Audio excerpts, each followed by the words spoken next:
Juru Kepisah tidak menyangka hari ini kasus ini sampai masuk ke ranah hukum. Ini sungguh-sungguh mafia hukum itu bermain. Mafia tanah itu ada.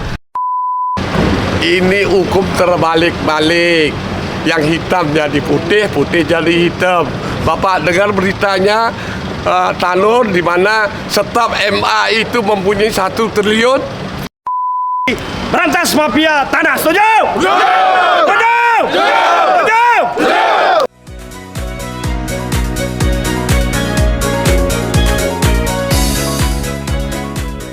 Keluarga besar Jero Kepisah di Denpasar mengadakan aksi damai untuk menolak kriminalisasi dan menuntut pemberantasan mafia tanah setelah ahli waris mereka, anak Agung Ngurah Oka, didakwa memalsukan silsilah dalam sengketa tanah Subakerdung.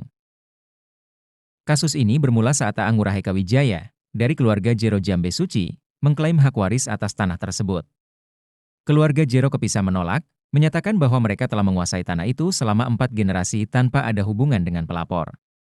Dalam sidang pertama di PN Denpasar, tim pengacara Ngurah Oka menyampaikan keberatan atas dakwaan tersebut, menyebut proses hukum yang seharusnya berada di ranah perdata dialihkan ke ranah pidana. Meski hakim memberikan waktu untuk eksepsi, ketidakjelasan status kepemilikan tanah tetap menjadi polemik. Banyak pihak juga mengharapkan majelis hakim memahami kearifan lokal Bali yang unik dalam menyebutkan perbedaan alias sebuah nama.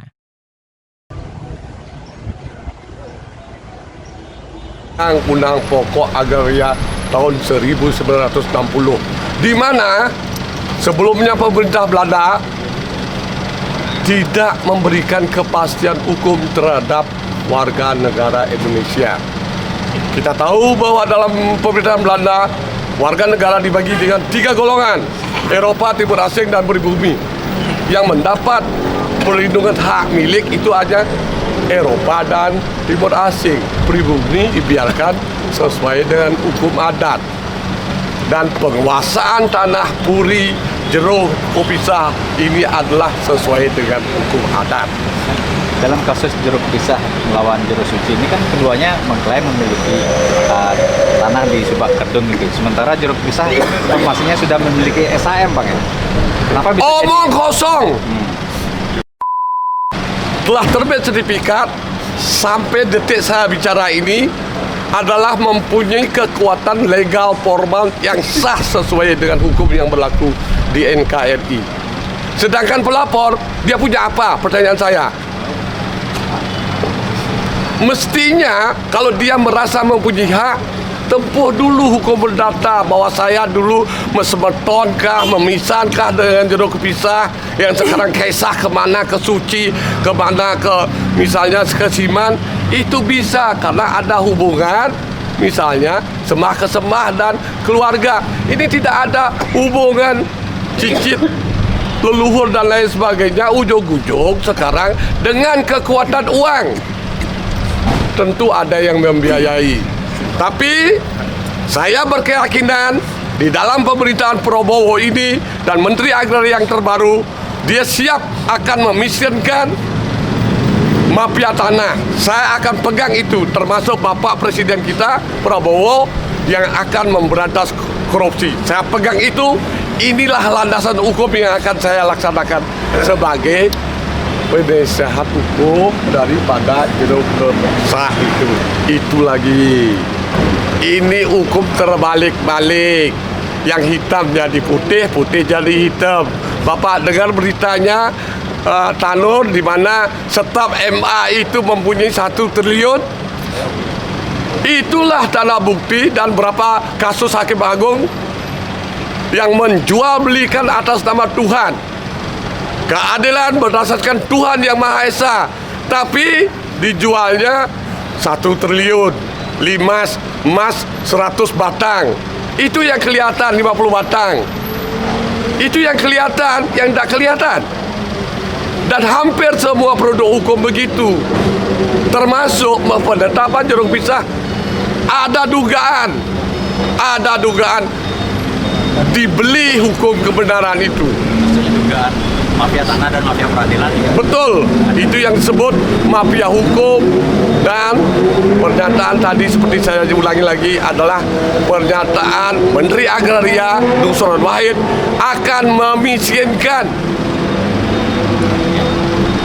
mafia tanah saya tuntut, akan saya laporkan bila ketemu, termasuk bila perlu kepada Presiden Prabowo.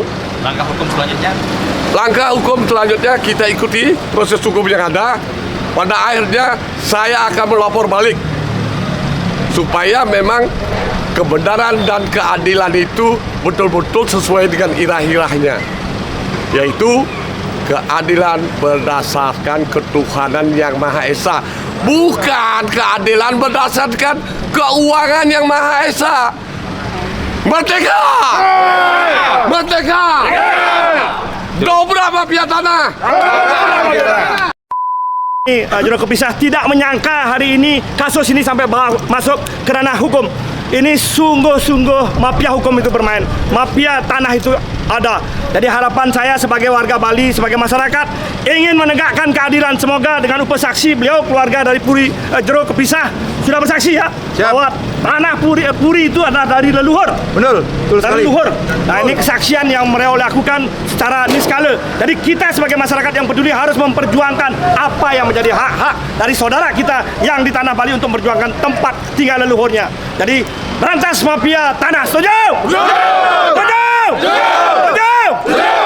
Terima kasih. Semoga ini menjadi keadilan untuk berantas mafia tanah. Setuju? Rayu. Kita berantas Mafia hukum! Kan keadilan sesuai dengan hari ini. Terima kasih. Saya berjuang atas nama masyarakat yang mencari keadilan. Semua. Kadek Duarsa selaku kuasa hukum menyatakan akan mengajukan eksepsi minggu depan sebagai bentuk keberatan atas dakwaan jaksa penuntut umum yang menurutnya tidak akurat. Salah satu poin utama keberatannya adalah silsilah keluarga yang diajukan jaksa, yang hanya berdasarkan klaim pelapor yang bukan saudara dan mengaku memiliki hak waris terdakwa. Ia juga menganggap ada hal-hal yang janggal, meski tidak menuduh keterlibatan mafia tanah. Kadek menegaskan bahwa perkara ini seharusnya bersifat perdata, sebagaimana arahan jaksa pada tahap P19, sehingga sertifikat tanah seharusnya dibatalkan di PT UN terlebih dahulu. Artinya gini, apa yang dibacakan dalil dakwaan dari jaksa penuntut umum, ya kami akan bantah, akan mengajukan keberatan di minggu depan dengan eksepsi yang akan kami kirimkan. Nah, artinya tadi pada saat persidangan kami sudah memastikan bahwa kami akan mengajukan eksepsi untuk minggu depan. Itu saja. Ya, keberatannya sangat banyak. Substansi dari semua dakwaan jaksa menurut kami itu tidak benar adanya. Ya, karena tidak benar adanya, maka dari itu ya eksepsi itulah untuk bukti kami keberatan terhadap apa yang didalilkan oleh jaksa tersebut. Yang paling menonjol adalah tentang silsilah dari yang didalilkan jaksa itu adalah silsilah yang disebutkan oleh si pelapor. Sedangkan si pelapor dan terlapor ini, terdakwa ini sama sekali tidak ada hubungan saudara. Jadi tidak ada hubungan keluarga. Apapun dalilnya, yang berhak terhadap yang keberatan terhadap silsilah waris tersebut adalah orang-orang yang ada di dalam ahli waris tersebut. Nah, ini menjadi agak lucu karena orang lain yang di luar keluarga yang ngaku sebagai orang salah satu dari keluarga tersebut memiliki hak tentang waris yang dimiliki oleh terdakwa gitu. Ini menduga ada hal-hal yang tidak masuk akal dalam hal ini. Ya, terkait dengan mafia tanah atau apapun itu kami tidak tahu, akan tetapi dugaan itu tetap selalu ada. Karena apapun alasannya, ratusan tahun mereka sudah menempati tanah tersebut, penguasaan fisiknya mereka tersebut, ujung-ujung baru muncul keberatan itu. Dan pada saat dilaporkan di Reskrimsus yang menangani tersebut telah beberapa kali mengirimkan berkas kepada kejaksaan. Nah, pada saat petunjuk jaksa pun sudah dari P19 itu sudah nyata-nyata bahwa perkara ini adalah perkara kalau umpama terkait dengan hak, yaitu perkara perdata, atau karena ini sudah berupa sertifikat tanah, harus dibatalkan dulu sertifikat tanah tersebut di PT UN gitu. Awak media Gatra Dewata melaporkan.